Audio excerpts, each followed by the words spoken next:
Senga turaza gukomezanya nahagera gusa n'ubundi turacyari mu gikorwa cyo kwibuka n'indirimbo nazo ziraza gukomeza kugenda zibidufashamo ariko nagira ngo muri uyu mwanya mushyitsi mukuru mubinyemereye twakire Uwadede Isimbi Diane ni ishami ryashibutse kubo twibuka uyu mugoroba araza kutwibwira aratubwira umubyeyi kandi muri rusange turaba twumviramo ubuhamya n'urugendo umunyamakuru cyangwa se wakoraga mu kigo cy'itangazamakuru urugendo rushaririye yagenze mu gihe jenoside yategurwaga ariko noneho no mu gihe cya jenoside. Diane ni karibu.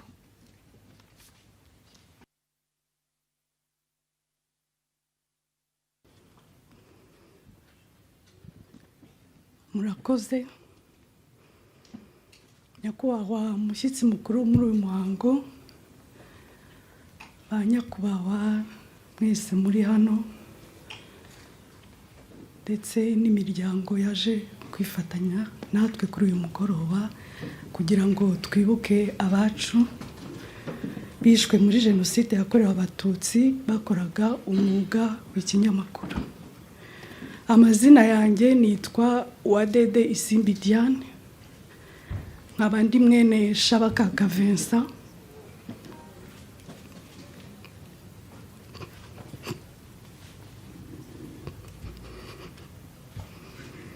na Musefano Marie Chantal. Shabakaka Vincent yari papa akaba ari umwe mu bo twibuka uyu munsi. Shabakaka Vincent yari afite ikinyamakuru cyitwaga Kiberinka, yari umunyamakuru wigenga.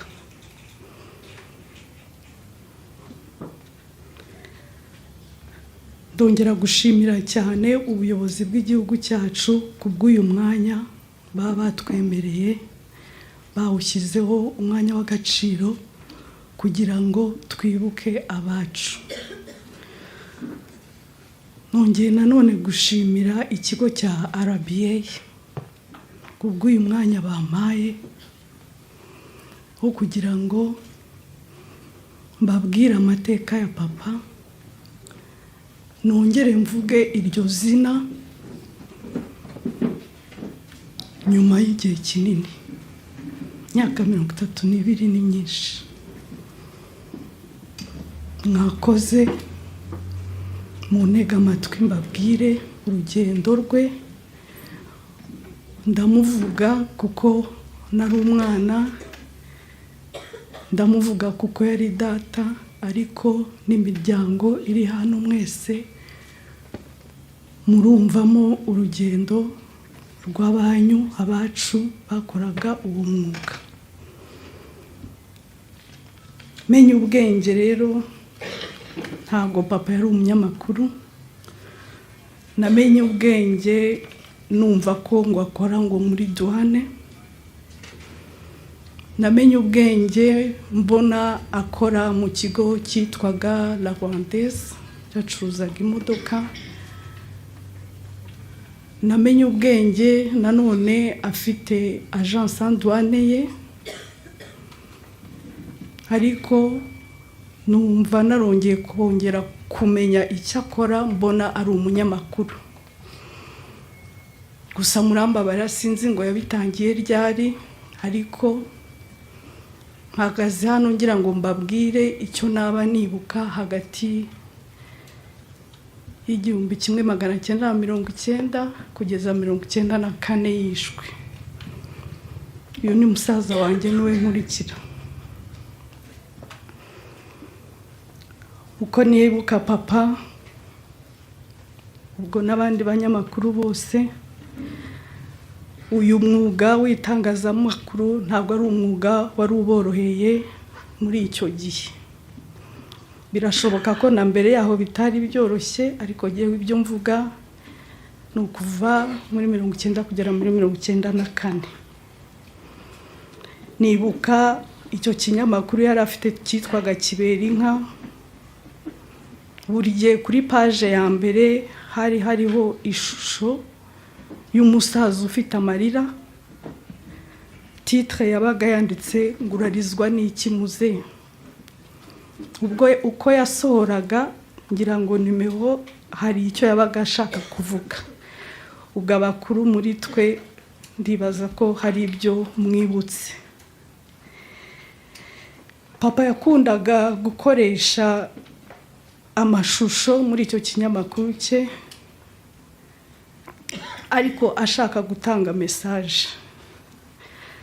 Papa yagize ubutwari bwo kugira ngo atange uruhare rwe nawe bwo kugira ngo abanyarwanda basobanukirwe impamvu y'urugamba twari rwatangiye, barimo natwe abana, kuko natwe igihe twumvaga ko ngo hari abantu bateye bitwa inkotanyi, ku maradiyo bavugaga ko hari inyenzi bafite imirizo batari abantu.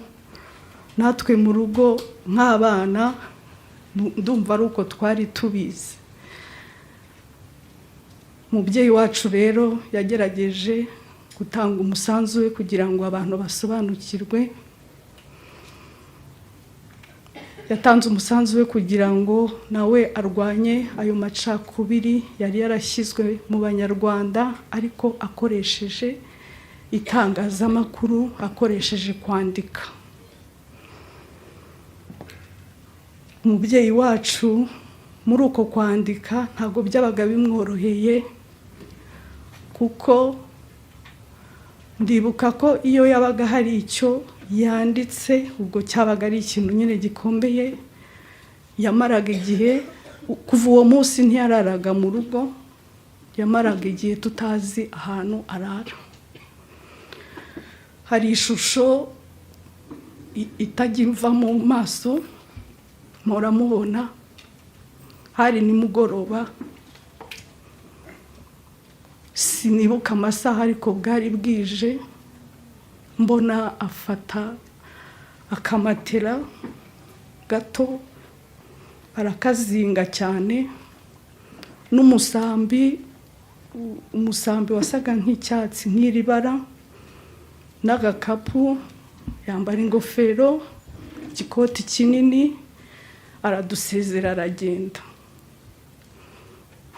Nari umwana rero ushaka buri gihe kumenya ibintu, ariko nashatse kumukurikira, arambuza ansubiza inyuma.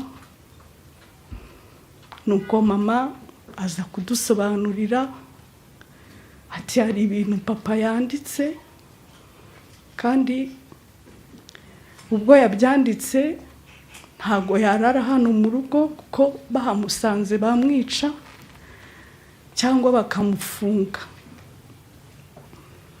Ubwo rero papa yaragiye, yamaze nk'icyumweru adahari, ariko nyuma atangira kujyaza anyonyomba. Muribaza ukuntu abo bantu bakoraga uwo mwuga barwanya ikibi, uburyo babagaho nabi, ntabwo byari byoroshye. Mwibaza kubona umuntu w'umugabo aziwe, ariko akabanza guhengereza, kurunguruka ngo arebe impumeko yaho mbere y'uko ahinjira. Ibyo rero twageze aho turabimenyera nk'abana, noneho yaba atanahari tugahita twumva ko hari inkuru igiye gusohoka, tugeraho ntacyo tukibaza mama. Ndibuka hari igihe hari inkuru yasohoye yari iriho umugabo ushobora kuba wari umusirikare mu ngabo zo kwa Habyarimana, ariko ari ikimuga. Ashobora kuba yaritwaga Simbikangwa, niba nibeshye mwankosora, si ego umuntu nk'uwo. Hari ikinyamakuru yasohoye, hariho iyi shusho ye, umuntu wambaye simoko ari mu kagare. N'icyo gihe nyine ntabwo yaraye mu rugo, ni ibintu twari tumaze kumenyera. Muri icyo gitondo haje abasirikare kuza gusaka mu rugo, baje twari tukiryamye, nibuka ko nakangutse mbona umuntu ari hejuru yanjye afite imbunda mu cyumba cyacu, nuko tuhita tubyuka tujya hanze imbere ya salon, barasaka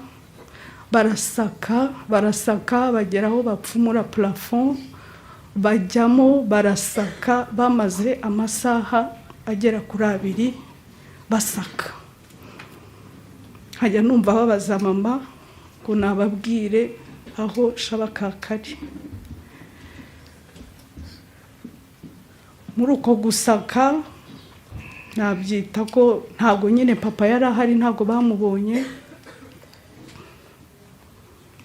Bageze aho baragenda, ariko uburyo basize mu rugo hameze, ikintu cyose cyitwa urupapuro bari bagiciye kugera no ku makaye yacu.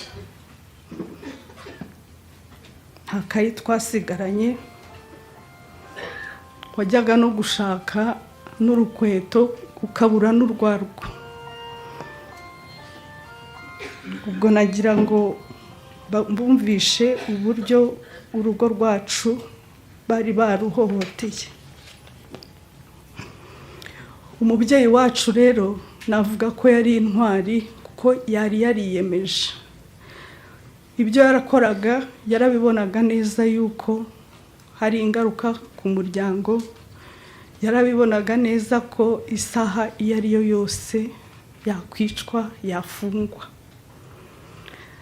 Natwe byatugezeho ingaruka, kuko byageze ahantu ngira ngo niko we yabibonaga, ahitishamo kuduhungisha, atujyana ahantu muri famiye y'abantu bari inshuti zabo, ahantu bita Irugobagoba. Ubwo uko yari yabiteguye nuko mu gitondo twari kujya tuza ku ishuri, twigaga Igikondo muri Ecole Zairoise, akongera akaza kudutahana none nimugoroba Irugobagoba. Ariko ibyo bintu yabikoze rimwe biramunanira. Twamaze nk'ibyumweru 2 tutiga, twarahunze. Ibyo byose ari ukubera ko yabaga yiyemeje ati jyewe ndarwana urugamba rwo kugaragaza ukuri, nubwo umuryango wanjye ubuzima busa nkaho bwahagaze, ariko ibyo bintu yarabikoraga. Nongera kwibuka aba banyamakuru, twibuka ubutwari bari bafite. Nkawe ari mu bambere bagiye kureba ingabo za FPR Inkotanyi aho zari ziri, numva aratubwiraga ko yagiye ku Murindi, yagaruka akandika agerageza kugira ngo asobanure impamvu y'urugamba, kugira ngo abanyarwanda basobanukirwe. Ari mu bantu bagiye Arusha mu gihe cy'amasezerano y'amahoro. Ndamwibuka agaruka afite igikapu kirimo amafoto, azanye t-shirt yanditseho ngo Peace Agreement Arusha, Arusha irusha karusho, sinzi icyo byashakaga kuvuga. Noneho twese turatinyuka, kuko natwe izo t-shirt twarazambaraga tukagenda. Yari umuntu wari wariyemeje kurwana urwo rugamba akoresheje itangazamakuru. Ndibuka ko yakoze film documentaire 2 avuga ku rugamba rw'Inkotanyi. Imwe yitwaga Aho Umwaga Utari, indi yitwaga Agahugu mu Kandi. Ariko ikibabaje, ubu nta hantu na hamwe, nta trace, ntabwo iyo filime abantu. Njye nari umwana, ariko nagiye mpamagarwa n'abantu benshi nyuma ya Jenoside batubaza, ariko biranga. Nta hantu wabona izo documentaire yari yagerageje gukora. Papa rero yarahohotewe kubera uwo mwuga yakoraga. Twari duturanye n'interahamwe yitwaga Katumba. dutuye mu Biryogo, nibuka papa yinjira mu rugo yambaye amasogisi yonyine,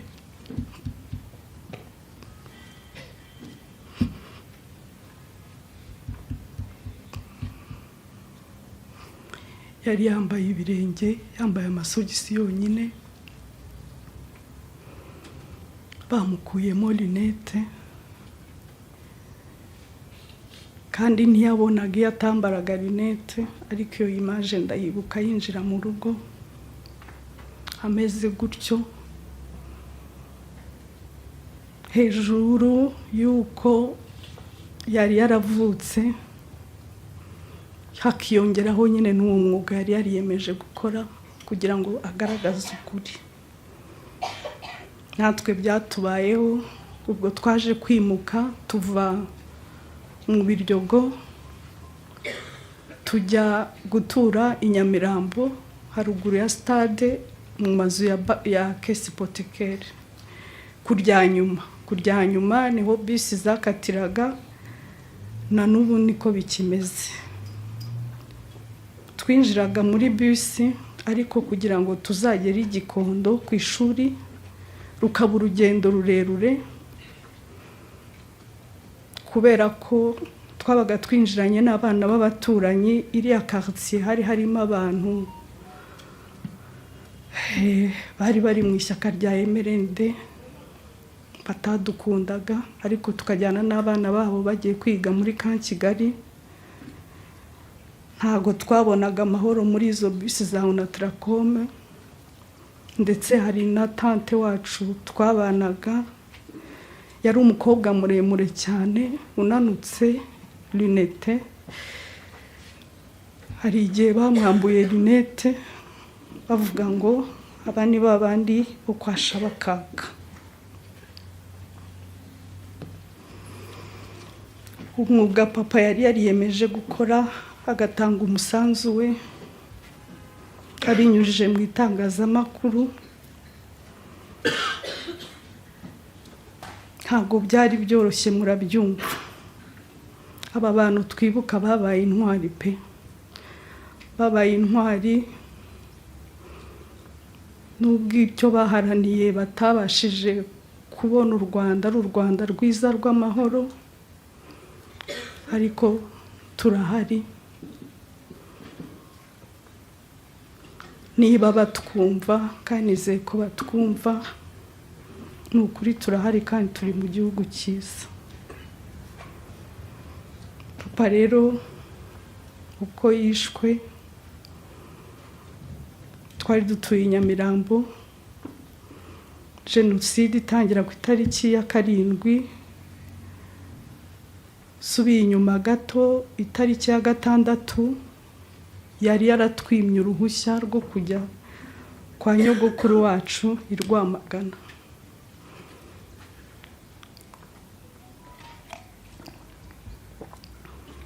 Ariko gahunda y'Imana uwo munsi itariki 6 rwose byari nk'iki gihe. Ava ku kazi numva yinjiye avuga ati noneho wa mukobwa sinamukira, barangije basubiye mu mashuri atageze i Rwamagana. I Rwamagana hari kwa nyogokuru wacu ubyara mama. Aduha uruhushya muri uwo mugoroba tariki 6, atudepoza muri gare hari imbere yo kwa Rubangura mu mujyi. Bishobora kuba twarageze i Rwamagana nta n'iminota mike yashize, numva bavuga yuko ngo indege Habyarimana yarashwe. Ubwo icyo nashaka kubabwira nuko jyewe na musaza wanjye jenoside yabaye, twari twavuye mu rugo, akaba ari nayo nzira yo kurokoka gutya. Ubwo rero amakuru twahawe nuko itariki ya 7 hamanutse hafi batayo yose ije kumushaka, ariko ngo arasimbuka batarinjira mu rugo, asimbuka agwa mu rugo rw'abaturanyi ariko hasa nkaho ari hasi hepfo. Uwo munsi arawirirwa, umunsi w'itariki 8 arawirirwa, ariko itariki 9 baza kumenya aho ari, bahatera grenade nyinshi. Hanyuma we yishwe n'isasu. Ibi mbabwira narabyiboneye kuko muri 1995 irangira, urwo rugo yapfiriyemo yiciwemo, ko ntabwo apfuye, ko ntabwo yararwaye.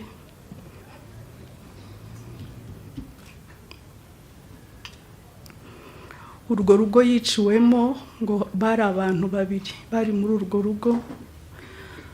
Noneho famiye y'uwo muntu wundi bari barabicanye, baza gukenera gushyingura umuntu wabo.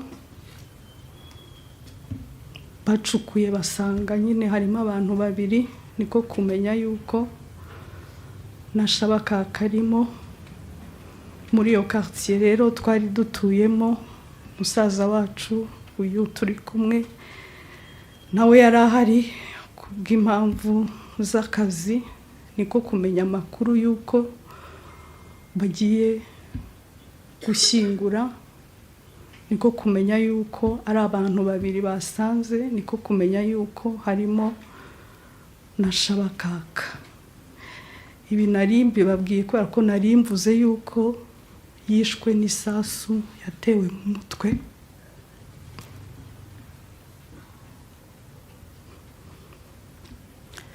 Umubiri we wari ukigaragara wese, ntabwo washoboraga kumwitiranya. Murumva ko hari hashize nk'umwaka umwe gusa. Ubwo rero ayo makuru yaramenyekanye. Famiye twari dusigaranye hari Rwamagana kwa nyogokuru wacu. Mu buryo yarashoboye nuko yashoboye kuzina akamufata akamujyana i Rwamagana. Ibi nanone nari mbivuze kugira ngo mutibaza ati se umuntu ko yapfiriye i Nyamirambo ari mu rwibutso rw'i Rwamagana gute? Niyo mpamvu niho twari dufite umuryango, nuko byabaye ngombwa yuko ashyingurwa mu rwibutso rwa Rwamagana imbere ya kiliziya.